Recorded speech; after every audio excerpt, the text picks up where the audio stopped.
Hi everyone, welcome back to this channel. In this tutorial, I will show you how to increase your chances of getting high star crops and flowers in Heartopia. Besides using fertilizer, there's another simple trick that you can try.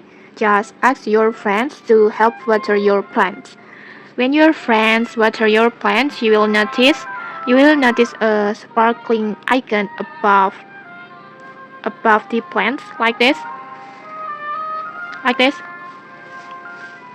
You will notice a sparkling icon above the plant.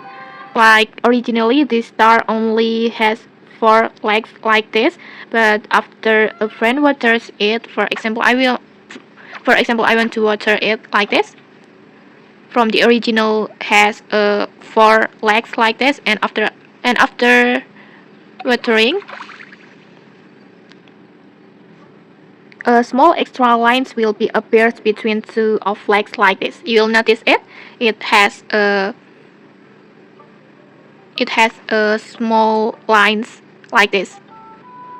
And since this star has 4 corners, you can ask up to 4 friends to water your plants. And when all the extra lines appears, it means your plant has received the maximum help. And from my experience, crops that harvest this way usually have at least 2 stars. And for the flower, this trick can also increase the chance of successful crossbreeding. So don't forget to ask your friends like this to help watering your plants until the extra lines appears like this on the all corners. And okay, that's it. If you found this helpful, don't forget to like, comment, and subscribe for more tutorials. Thanks for watching and see you.